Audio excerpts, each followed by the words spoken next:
Thank you, Dr. Pattinson. All right, as we get set up for Dr.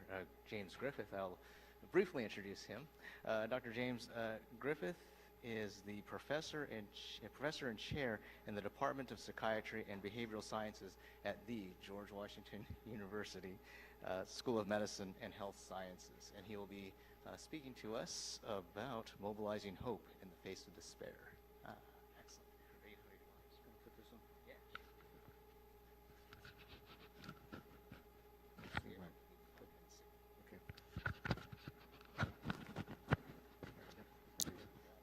Okay.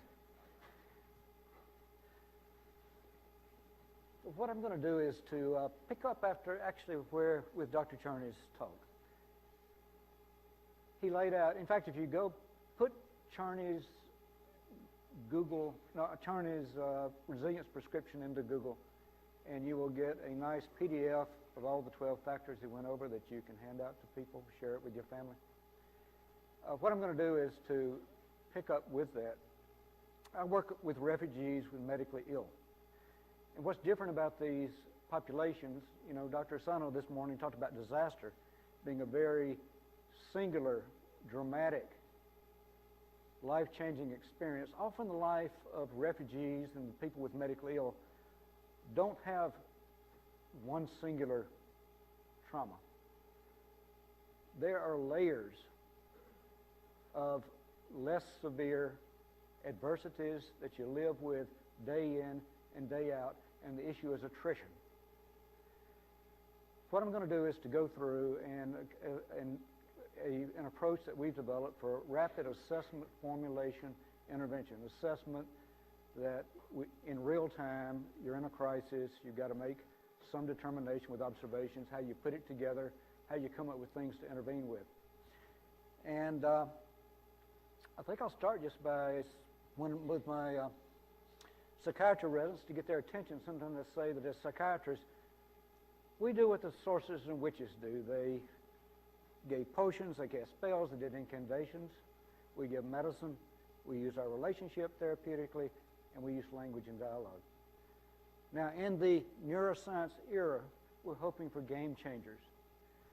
No doubt there's going to be dramatic changes with medications. The ketamine story is an example of that. Is it going to help us use relationship and language better? And that's what I want to talk about, because this is our challenge. There's a lot of people in the world today that have mental health problems from pileups of stressors that are chronic, unpredictable, and uncontrollable. By and large, most of these are normal stress responses. It's not, there's an intermixture of people with mood disorders and PTSD, but a lot of this is simply what any person would experience given what you're going through, and that is not helped most of the time by medication. To help someone, we're going to be using language and relationship. So can neuroscience help us to do that better? Few doctors nowadays have the opportunity to cure anybody. We live in an era of chronic disease, especially as our population ages. And people have diabetes, they have hypertension, they have arthritis. And much of this is just chronic physical pain. We recently published low middle income countries, 42% of people have a chronic pain condition, but about 1 out of 3 in our country. The mentally ill. We focus on treatments for the major symptoms. For a lot of people, social exclusion and poverty are the big stressors. 65 million displaced people in the world.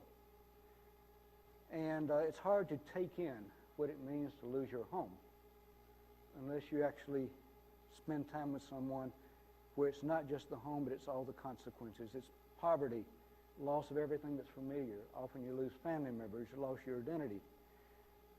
Now, I'm trying not to stand in everybody's way where I can, let's see. Am I in your way over here? Okay, all right. The final common pathway actually is not depression, or it can be. I mean, this kind of stressors will activate major disorders. More so, it's demoralization. Demoralization. Hope and desire dissipate, people fall into unhealthy health habits, domestic violence goes up, relationships deteriorate. Jerome Frank, 60 years ago, described this, came up with this word to describe what he saw in the army in the Philippines. When the original event was soldiers had bathed in water, which was parasitic infected. Their superiors told them there's no problem, you don't need to worry about it.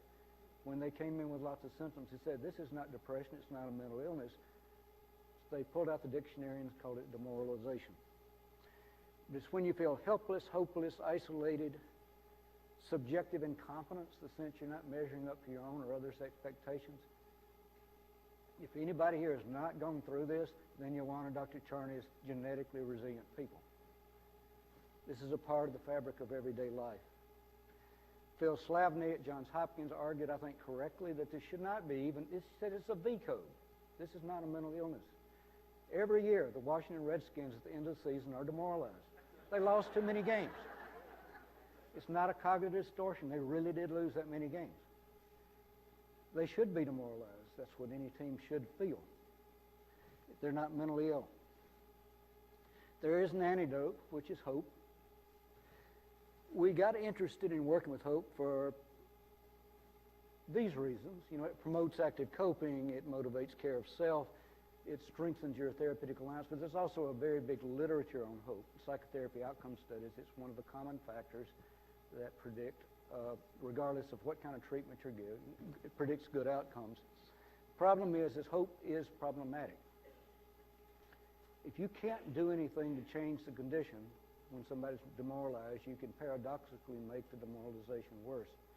If you've read Viktor Frankl's Man's Search for Meaning, page 51, talks about individuals, prisoners in the Nazi concentration camps that were hoping liberation would come at my birthday, it would come at Yom Kippur, it would come with the new year. The day would come, no liberation, they would wither and die. And he said a pathologist would say they died of typhus.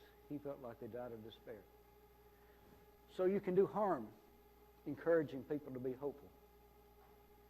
There's also the problem that when people are worn down and worn out, they're too depleted to feel anything. And if they're traumatized, they're too numb and depersonalized.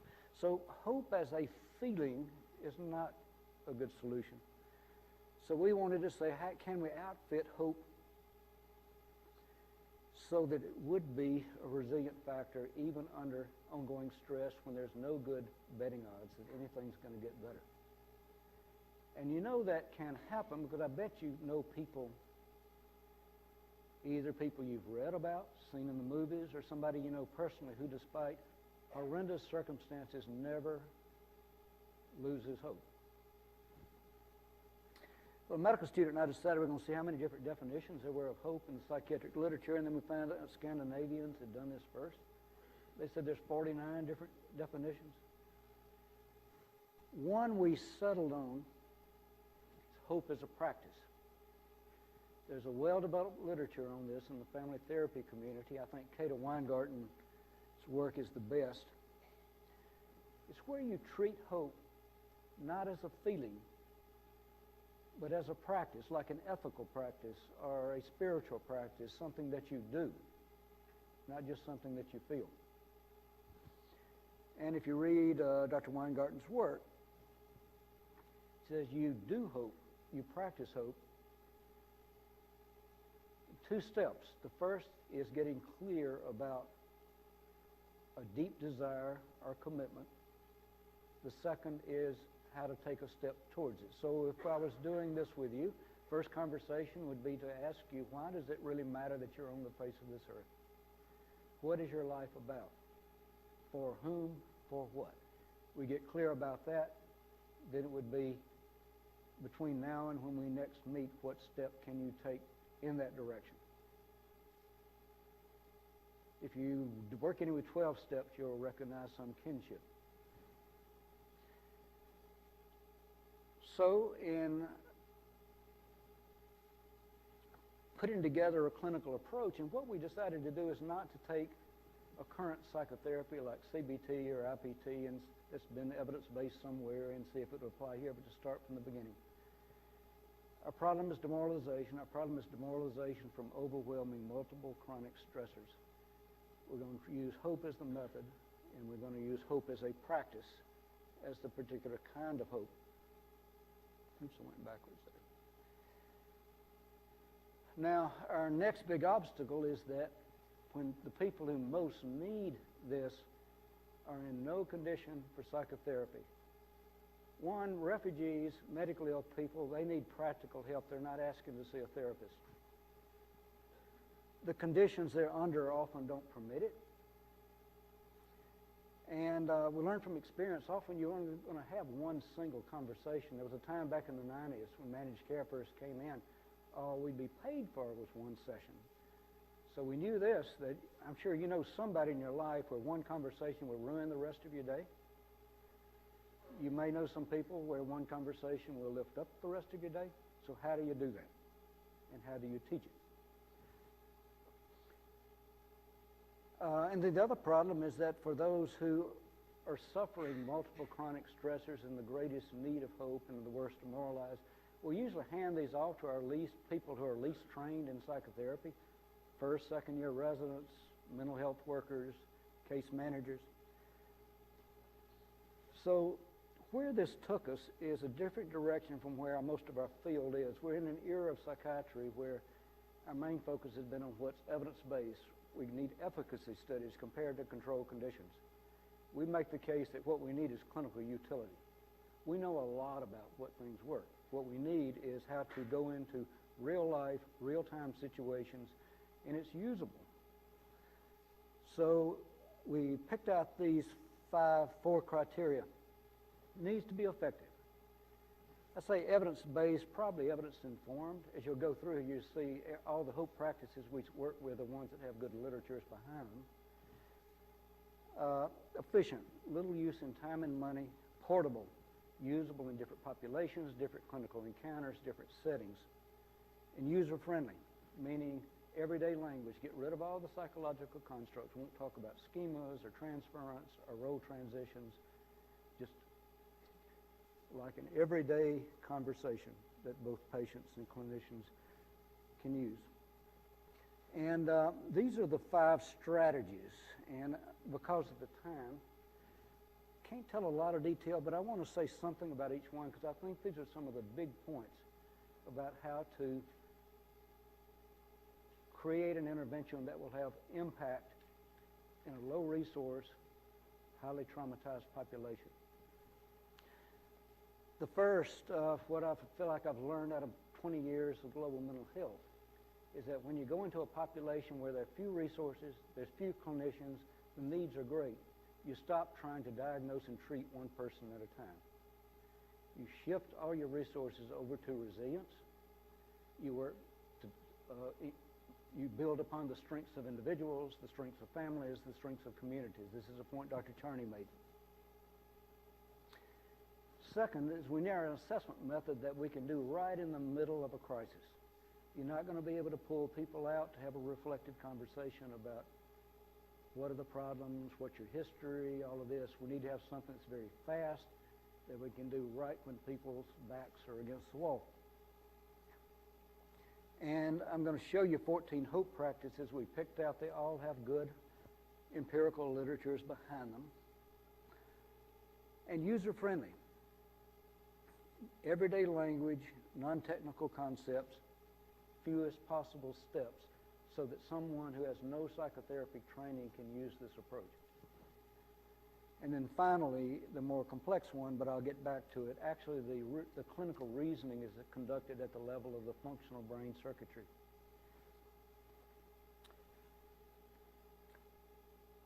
So these are our aims. We went to different literatures. There's a lot of psychotherapy outcome studies, cognitive psychology, social psychology, a lot out of palliative care, where there actually are good empirical literatures about different practices that either reduce alarm threat responses or facilitate assertive coping. Dr. Charney referred to that in terms of active coping.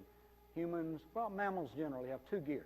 You meet an adversity, you either avoid, back up, withdraw, submit, or you move forward and engage. Everything about resilience is on the side of helping people move forward, engage with adversity.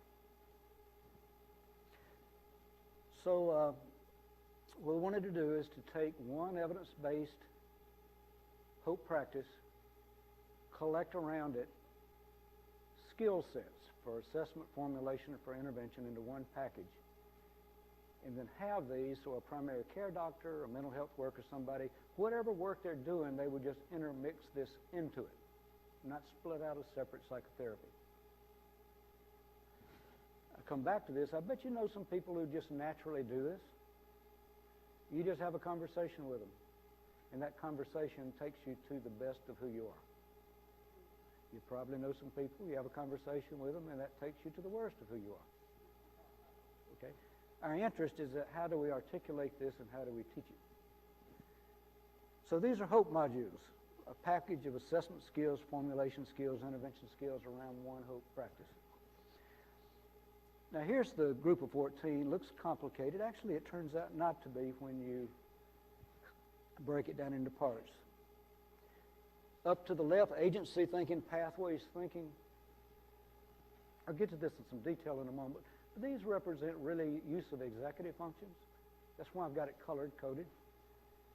Over to the light blue, upper right, around the world, most people don't problem solve when they meet an adversity. They say, who can help me? They turn to a relationship. And we selected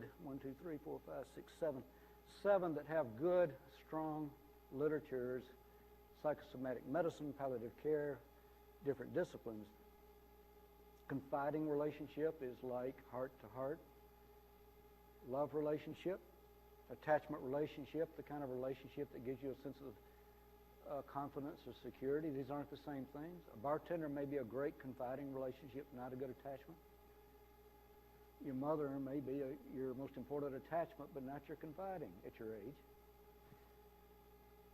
Embracing your team role. You know, how many times do I go through this a week? I feel lousy. I get to work, step into my job, start discussing things with my colleagues. I feel better. Mentoring and modeling. I had the opportunity with Dr. Charney to, when they first did this work, to see a lot of the videotapes with interviews with people medically ill, the special forces agents, so forth. And one statement from that, because I wrote it down, he just said, every resilient patient, every resilient person uses mentors and models. Social network, these are not attachment relationships, but the neighborly group of people that just help you get things done.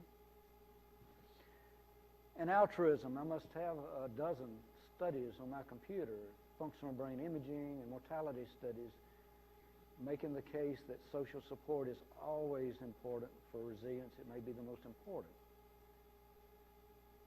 But it appears that giving is better than receiving, just like the Bible says. If you come down, I didn't have room to split these out, but activating a core identity is a subset, I believe, of relational coping. But here it's your relationship with yourself. And the question is, am I worthy? And then a whole group down in the bottom left, the emotion regulation group, is a really big one. But it includes everything from, if I say, how do you do emotional regulation, you're probably going to say yoga or mindfulness. But actually, attachment relationships are a great way for emotion regulation. And actually, problem solving is a good way because you get rid of the problem. Now, the reason I color-coded this is because we recognized as we went out, they were dividing out into 4 groups. And these groups matched up, were mapping onto, I didn't put a map of the cortex up here, but onto the large networks of functional brain circuits. The argument is evolutionary, is that 200,000 to 2 million years ago is our last expansion of brain size. It's our big prefrontal cortex. It's about 1/4 to 1/5 of our brains, vestigial in a mouse. But he gave us 2 things: dominant hemisphere, executive functions, how to organize, prioritize, give yourself a talking to when you need to. Non-dominant hemisphere, social cognition, the ability to form tight, cohesive groups. So the evolutionary psychologists believe that this is why we're here, not Neanderthals. They're good fighters, but you always meet a human as a group. The problem is the prefrontal cortex is the most vulnerable part of the brain to excessive arousal. It goes offline. So it's dependent upon having redundant, multiple, top-down regulation systems to keep a cool emotional temperature, kind of like cooling rods in a nuclear reactor, that we call emotional regulation. And it looks kind of like this. This is someone in a state of good morale. The top-down regulation providing emotion, the top-down processing providing emotion regulation is robust, so that the bottom-up processing of aversive stimuli is kept low enough that your prefrontal cortex is working well. Demoralization would look like this. Prefrontal cortex gets flooded, can't problem solve well. But John Cacioppo's big research program out of the University of Chicago really stressed how much that when you lose emotional regulation, you don't just lose executive function, you lose your ability to use relationships effectively. So this model has an important consequence that often, if we want someone to stay in a posture of hope, they need to have access to good executive functions to problem solve. To get there, the most important step may be emotion regulation, not to go straight to working with executive functions. I'm going to put that aside just a moment and come back to it, because I'm going to go through and give you some clinical examples and kind of show you with some cases about how this is put into operation. But I mentioned that we need to be able to do a very rapid assessment. Did I do that, or did?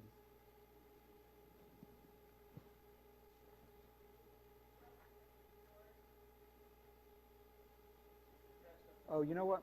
I think I reached back here and let me see if I can figure it out. Okay. I know. Yeah, I think I stuck my hand back here. Yeah, you look at it.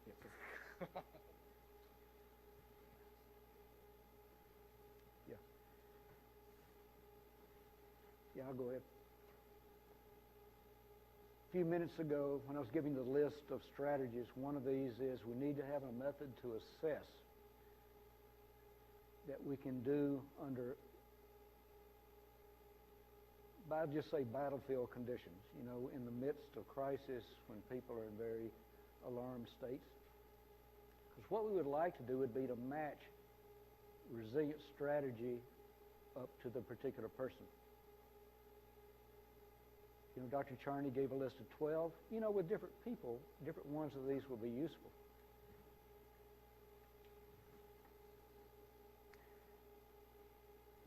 One source that I got good ideas of this was out of Primo Levi, 25-year-old Italian kid, joined the partisans, immediately got captured by the Nazis, got sent by, I guess, the Mussolini's army, got turned over to the Nazis, sent to Auschwitz. Spent the rest of his life writing about what he observed there. But one thing that I did real damage.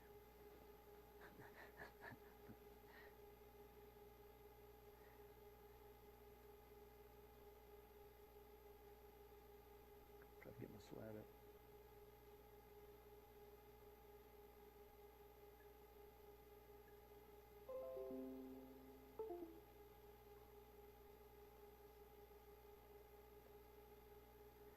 Positive because I didn't want to paraphrase, and I got the slide up there, but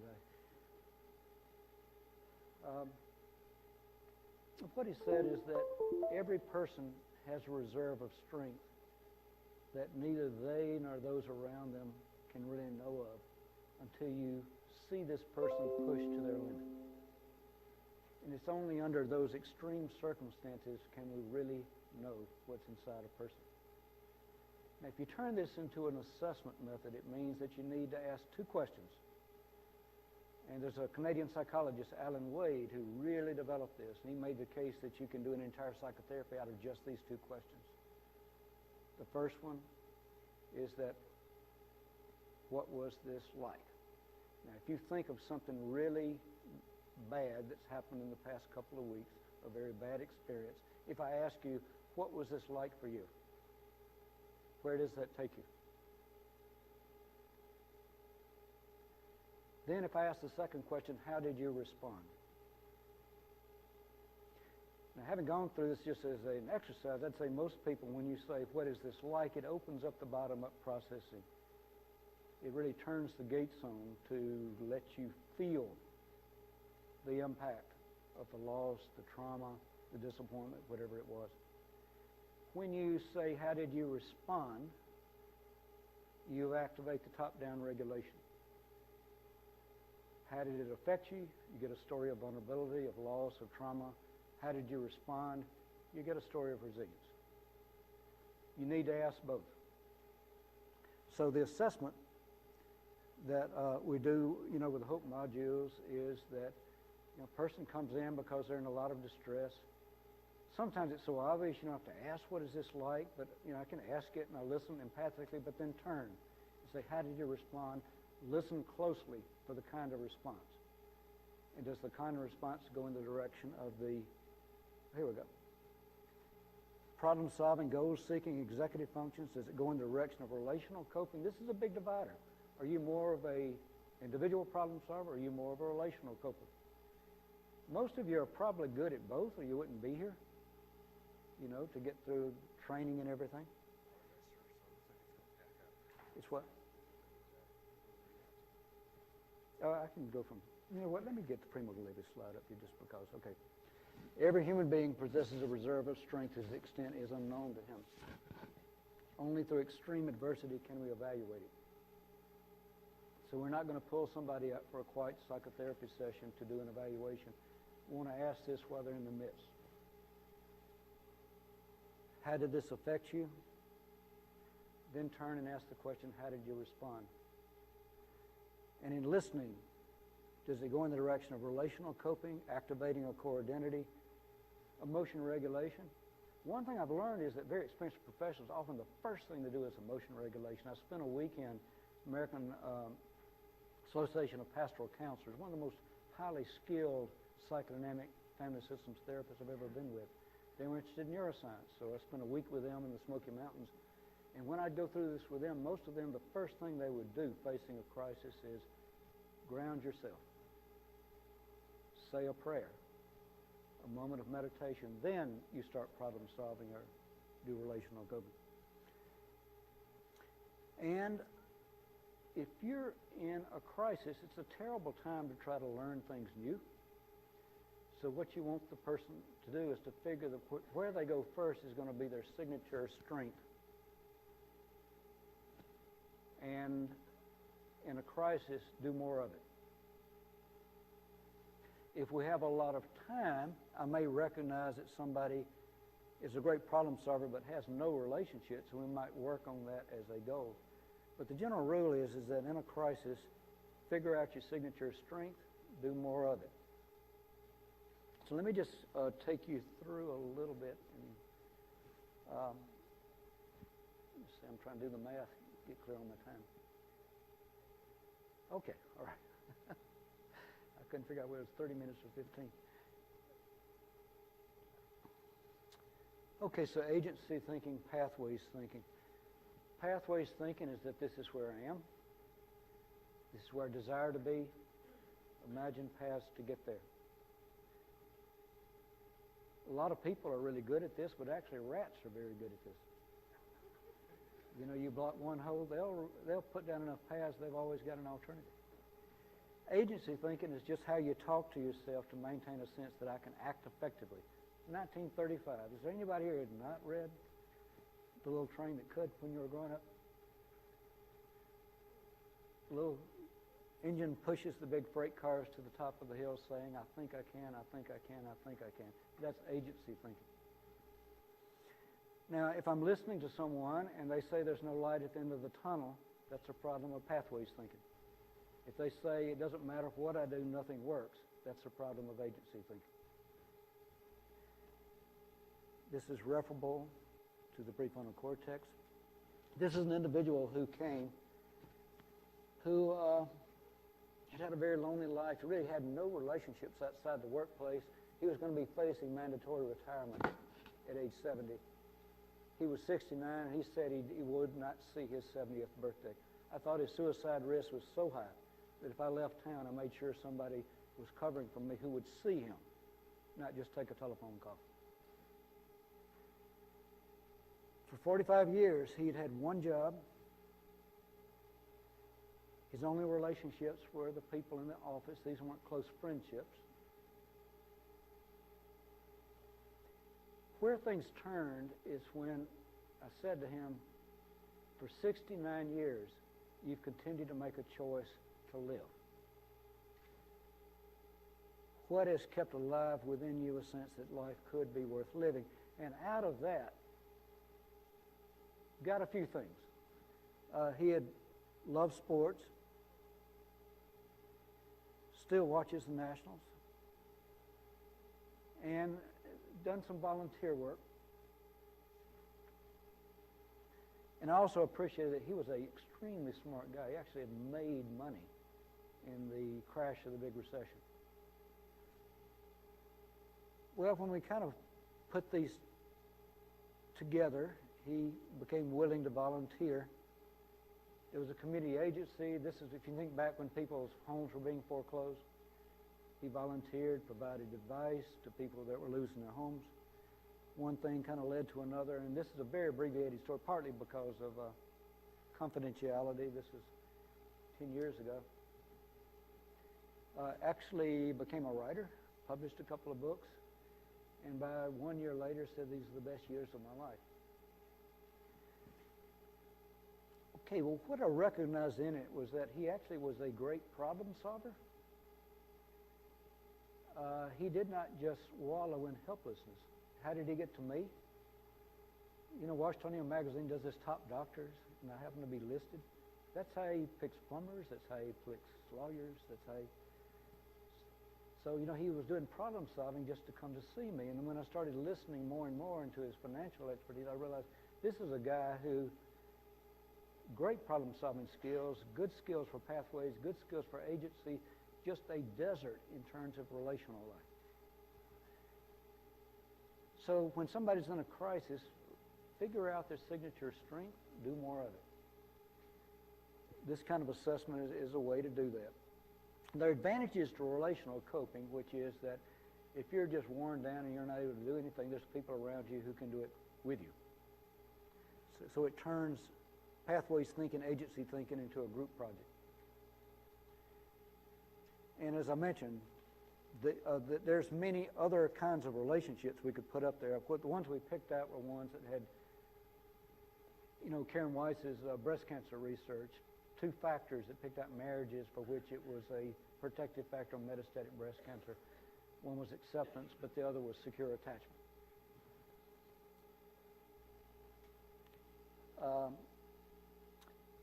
Now, one thing that the neuroscience, the neurobiological model helps with is just how information is structured within the brain that has some impact on what we can and can't do with it. An important fact is that your threat systems are different than your safety system. Naomi Eisenberger's lab, I think, is the leader in this, but she's really been studying the anatomy, the physiology, underlying relational life within the brain. And these are 3 safety systems, and they're activated by relationships. I sometimes call this relief circuit the 23rd Psalm. It's the theory of mind, prefrontal cortex regions extending back into the posterior cingulate. But it's more you look around, you realize I'm not alone. Your alarm response can quieten. You know, though I walk through the valley of the shadow of death, I'll fear no evil, for thou art with me. Thou art with me are the key words. Doesn't mean you're safe. It means you can feel safe. And what I've taken from this is that the need to spend a lot more time helping people find ways to feel safe instead of helping them to feel less afraid, because they're different. And you don't get to safety simply by reducing threat. We got a consult one day in the hospital. It's an accidental shooting. Went up to the 6th floor ICU, and this individual had been shot 10 times, both arms, both legs, abdomen. And we were consulted because he was crying. And if you have a psychiatry consult service, you'll have this experience. You'll get consulted because people cry. I think it's just the doctors don't know, they feel what to do. You know? Well, in talking with him, how does this affect you? How do you respond?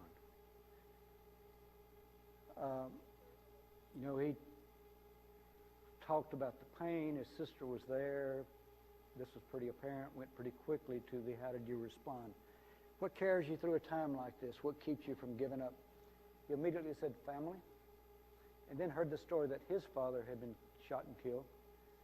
His mother had taught him and his two sisters to really look out for each other.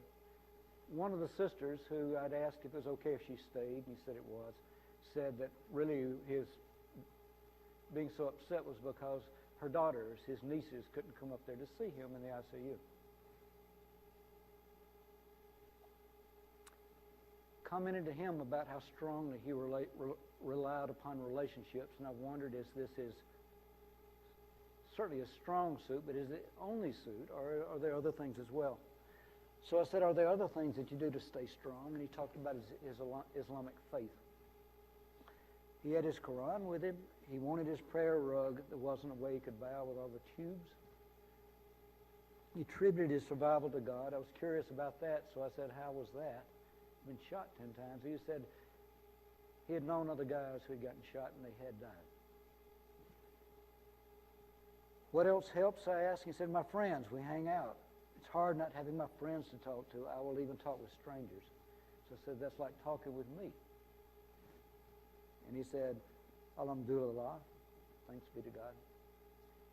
Everything is relational.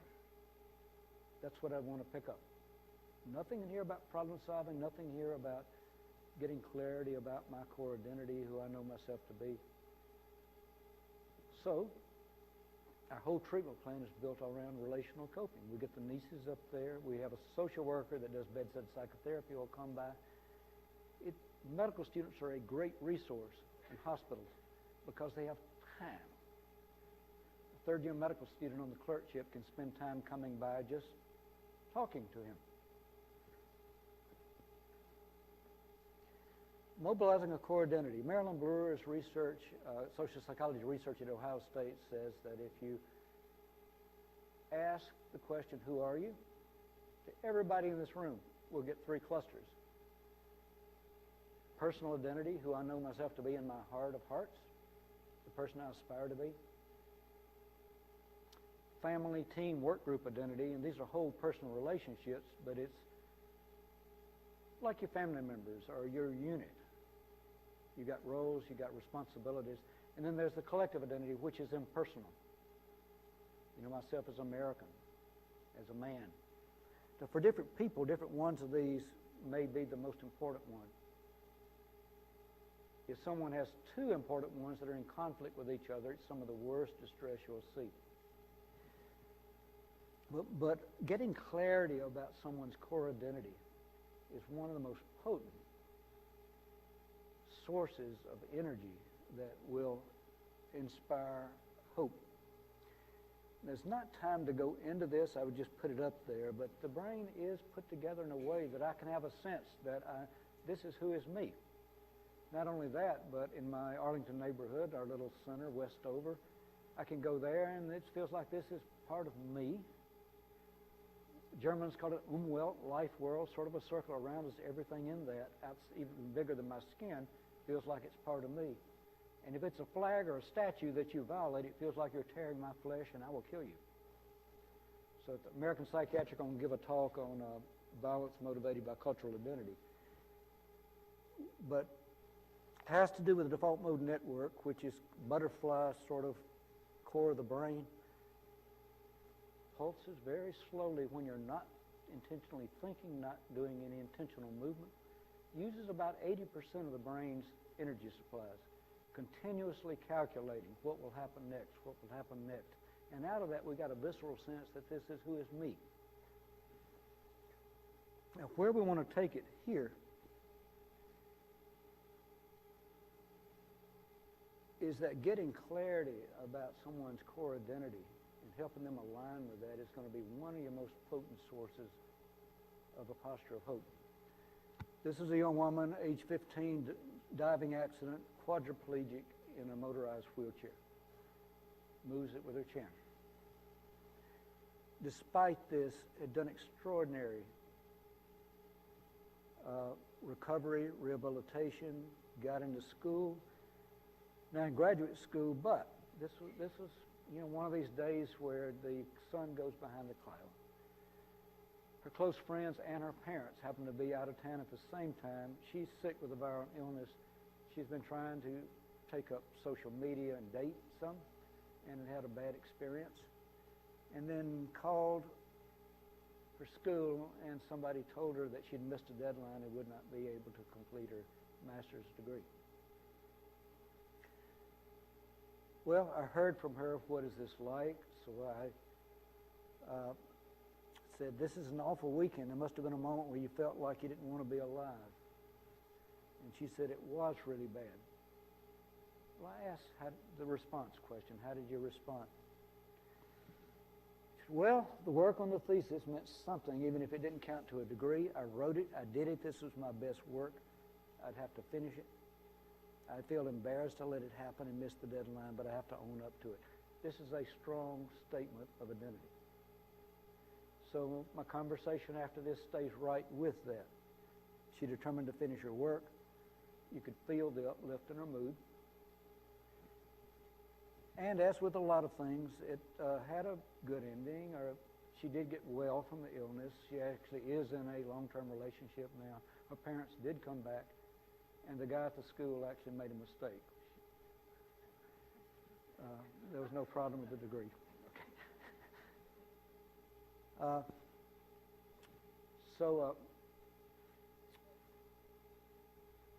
Emotion regulation.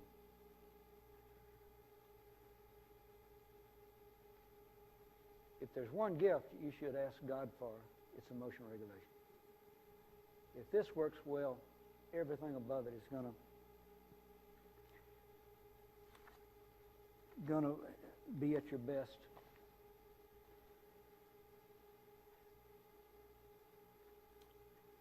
What we want to do, you can add methods. You unload stressors when you can. Sometimes forget about this. I know in a consult service, the psychiatrist, you need to really pay attention to physical pain, IVs, nurses don't come around, somebody needs to use a bed. Think just physical measures, because when you can unload stressors, that does an enormous amount. Attrition stressors, the stress of waiting, uncertainty, ambiguity, is its own module, which I don't have time to show here, but I'd say in the lives of a lot of people, if you're a refugee, you may wait 5 years to get a court hearing to tell you whether you're going to be deported back to a country where you may be killed. So the big stressor becomes waiting, not knowing, uncertainty, because when you don't know what you're dealing with, you can't use your best coping strategies.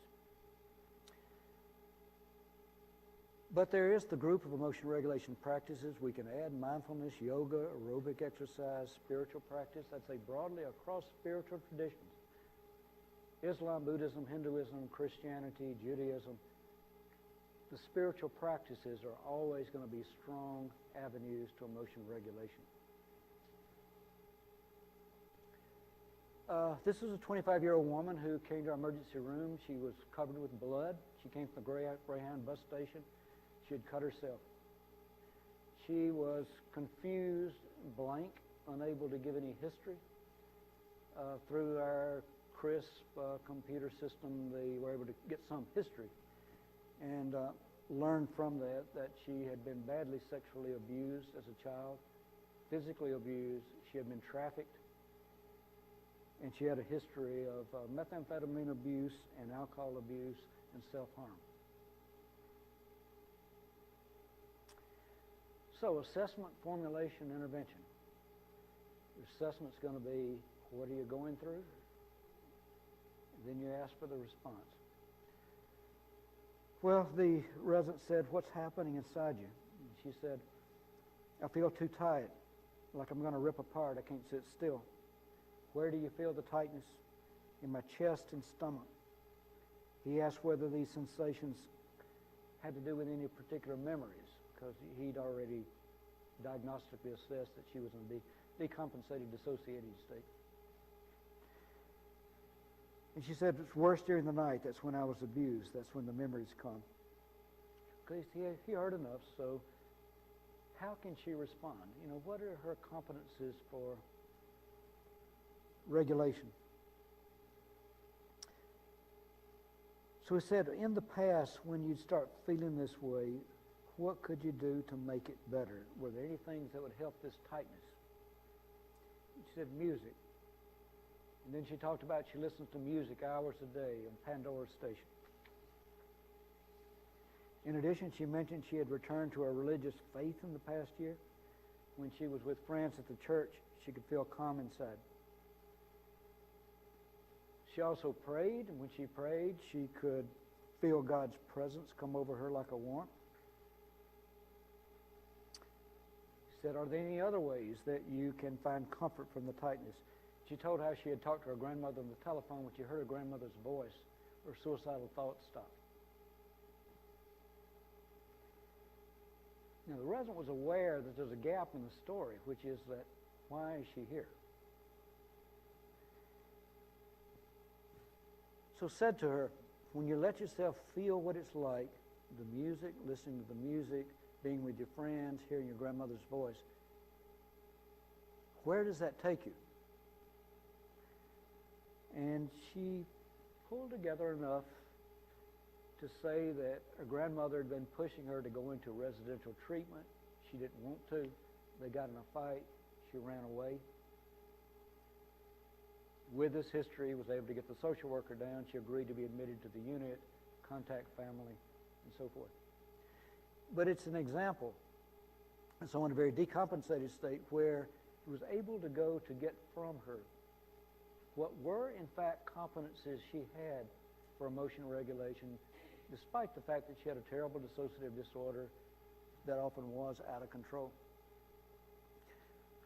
Recently, we finished a certificate program in Jordan, the Ministry of Health. Jordan has plenty of doctors. They have zero mental health training. The country is about 32% refugees, Palestinian, Syrian, Iraqi, Yemeni. And it's urgent, you know, for the needs of the population that the general practitioners that are main people in practice, medical school plus 1 year, get mental health training. So the Ministry of Health took 30 of their GPs off duty for 10 days so we could work with them full time. I had a half a day that I went over a simpler version of what I've shown with you, followed it up with an online lecture. And then for their certificate, their final assignment was that they were supposed to pick out somebody from their practice who was in a demoralized state. And there was a range of different kinds, but the most common case was an elderly person who had 3 or 4 different chronic diseases, such as diabetes, hypertension, arthritis, and was giving up and not adhering to their treatments. And I didn't think I had time, so I didn't bring you examples to show you, but I was impressed by what they were able to do. This was their assignment. They see 30 or 40 people a day, so they have a lot of 5 to 10 minute visits, which despite the brevity, actually know their patients pretty well because it's a static population. They know the families. But in a brief conversation, you know, you said their patients are coming for a medicine, so give them the prescription, but do at least one resilience building thing. And either identify the signature strengths like we've been going through and do that, or something that would strengthen emotional regulation, or, and gave him Dr. Charney's list of 12, see if your patient wants to pick out one of these and work on it. The best of the GPs did all of these. And there were only 2 or 3 that actually kind of didn't get it. And despite having really no mental health training, they could do this. And in our residency, we teach this to our second-year residents before they have psychotherapy training. What I was impressed in Jordan was how much sophistication they could use the Quran and Hadith, taking verses. In Islam, if you're faithful, God will test you and see how you respond. Patience is a very strong virtue. But they would use the Quran, they would use recitation of verses, and they would use the community for emotional regulation. So maybe just to end with this slide, I have been asked when I've given this for a grand round psychiatry department, why don't you just teach the clinical method? Why do you need the neuroscience? Basically, this is an RDox model. And these are, I think, some of the reasons why you do, because it makes it really clear the close connection between emotional regulation and being able to confidently use your executive functions and social cognition. And that's often not intuitive. When I was being trained in psychodynamic psychotherapy, they say follow the affect. You follow the affect in people with a trauma history, and you're going to get a decompensated person much of the time. You're always having to keep in mind the zone of tolerance. It makes it clear if you do consult work, this comes up a lot in the hospital, that if you have even a mild encephalopathy, your prefrontal cortex doesn't work. And anything that impairs executive functions is going to up your suicide risk. I mentioned that our circuitry for safety is different than circuitry for threat, and we can work with people to access avenues to feel safe, even when we can't take them out of what may be a dangerous situation. And identity threat is coded biologically in the same way that physical threat is in terms of its autonomic, its endocrine, its motor responses. So this is it. As doctors, our main mission is to relieve suffering. Occasionally we may cure a disease. We always should be trying to relieve suffering. And demoralization from multiply layered chronic stressors is a huge issue for many people on the face of the earth. So this is what our project has been, is how to come up with very usable, brief interventions that you don't need a lot of training to be able to employ. So thank you.